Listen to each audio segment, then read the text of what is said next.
Christmas morning, the house was full of lights, gifts, and fake smiles, until my own son looked me in the eyes and said, "Dad, the best gift you could give us is your absence." That single sentence destroyed 20 years of sacrifice in seconds. But what my family didn't know was, 72 hours later, I sold the house they were living in.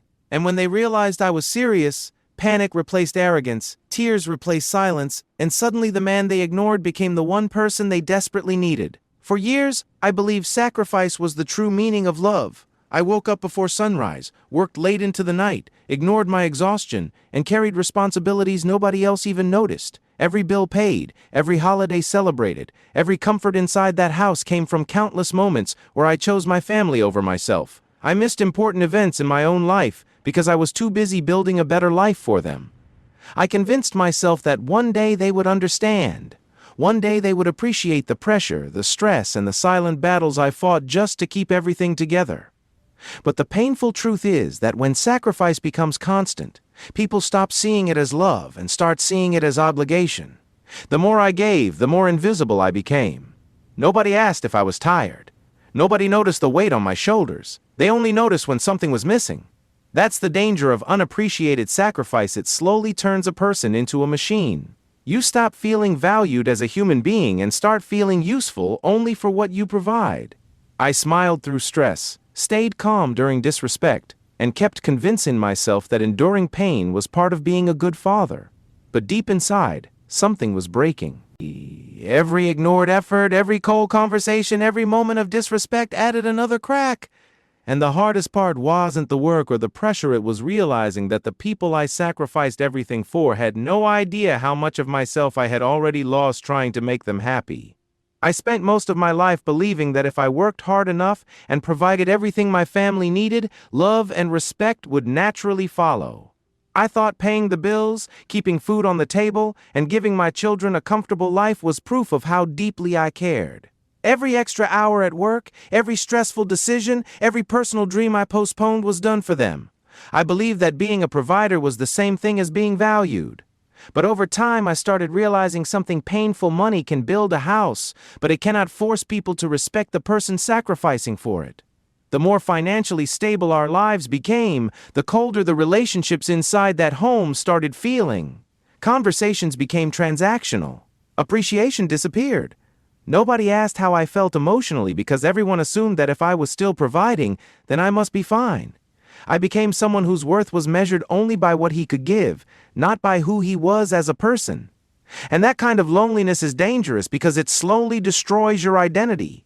You begin to feel like your only purpose is to solve problems, pay expenses, and carry burdens in silence. The emotional connection fades away while expectations continue growing. What hurt the most was realizing that respect had vanished long before love did. My opinions no longer mattered. My presence no longer brought comfort. Sometimes I would walk into a room and feel like a stranger in the very home I built with my own sacrifices. It taught me that financial support without emotional appreciation creates an empty relationship. A father, a husband, or any person is more than a paycheck. Human beings need acknowledgement, kindness, and respect just as much as they need income and stability. Because when respect disappears, even the most beautiful home can start feeling emotionally broken. There are moments in life when a single sentence carries more pain than years of struggle, and for me, that moment came on Christmas. The house was decorated, gifts were under the tree, and despite all the tension that had been building in the family for years, I still hoped the holiday would bring us closer together. I tried to create warmth in a home that had slowly turned emotionally cold. But during an argument, emotions exploded, and my son looked directly at me with anger in his eyes and said, "The best gift you could give us is your absence." The room became silent, but inside my mind, everything shattered. It wasn't just a disrespectful comment, it felt like years of sacrifice, love, and effort were erased in a single moment. Those words kept echoing in my head because they came from the one person I had worked the hardest to protect and support. I started replaying every memory in my mind. The sleepless nights, the financial stress, the opportunities I gave up, the moments I stayed strong for the family even when I was falling apart inside. And suddenly I realized something terrifying. The people I loved most no longer saw me as someone important in their lives. Hurtful words have power because they reveal emotions people usually hide. Anger often exposes truths that silence keeps buried. What made those words even more painful was the realization that they didn't come from a stranger, they came from my own child. A sentence spoken in a few seconds became heavier than all the years I spent trying to hold the family together. Some wounds are not physical. They don't bleed where people can see them. They stay inside your mind, replaying over and over again late at night when everything becomes quiet. And sometimes, one cruel sentence can completely change how a person sees themselves, their family, and the place they once called home. Sometimes the people who suffer the most are the ones who speak the least.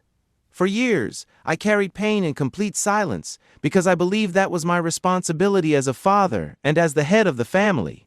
Every stressful day, every disrespectful moment, every feeling of loneliness was buried behind forced smiles and quiet patience.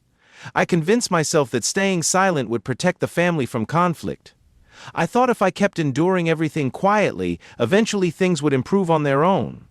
So I ignored the emotional distance growing inside the house.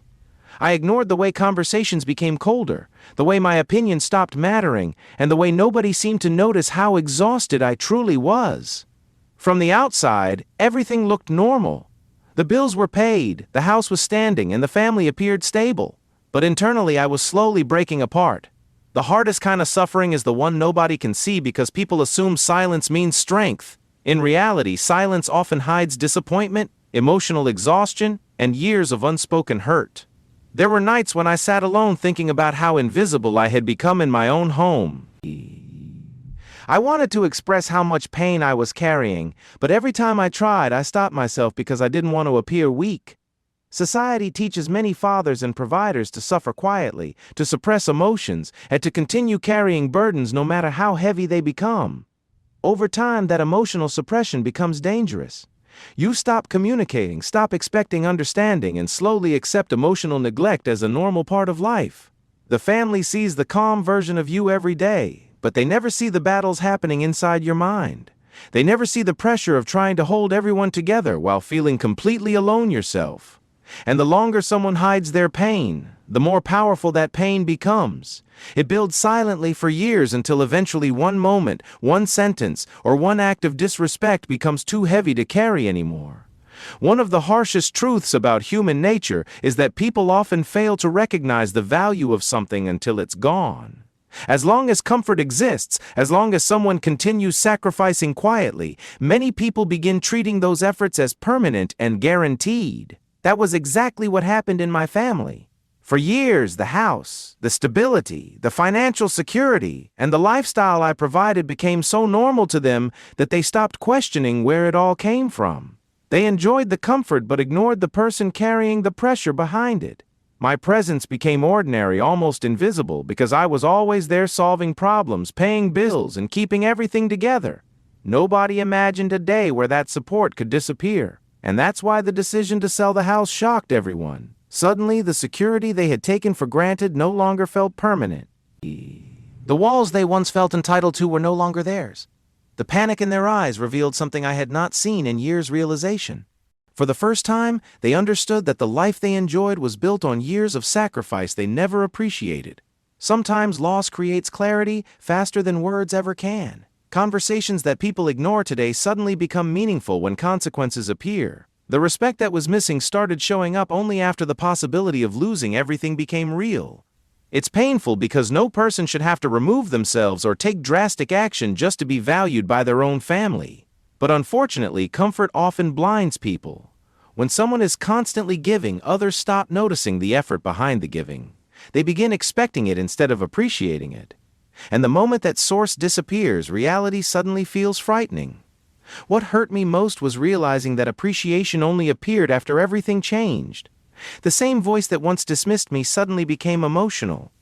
The same family that ignored my pain suddenly wanted to understand me. It proved how easily people overlook someone's importance when they believe that person will always stay no matter how badly they are treated. For a long time, I believed that kindness meant constantly sacrificing yourself for the happiness of others. I thought being a good father meant saying yes to everything, carrying every burden alone, and tolerating disrespect without complaint. I convinced myself that patience was strength and that enduring emotional pain quietly was part of love. But over the years, I slowly became invisible inside my own life. The more I ignored my own feelings, the easier it became for others to ignore them too. That's the danger of losing yourself through kindness. People become so used to your sacrifices that they stop recognizing your humanity. They stop seeing the exhaustion behind your smile, the sadness behind your silence, and the emotional damage hidden behind your calm behavior. I spent years making everyone else comfortable while emotionally abandoning myself. Every time I stayed silent during disrespect, I taught people that my feelings didn't matter. Every time I accepted being treated poorly just to avoid conflict, I slowly lost pieces of my self-respect. And eventually, I realized something painful. Kindness without boundaries can destroy a person from the inside. There is a difference between love and self-erasure. Helping your family should never require becoming emotionally invisible. No one should feel unwanted, ignored, or emotionally alone in a home they worked so hard to build. I reached a point where I no longer recognized myself because my entire identity had become centered around pleasing others. My needs, my emotions, and my voice disappeared beneath years of constant giving.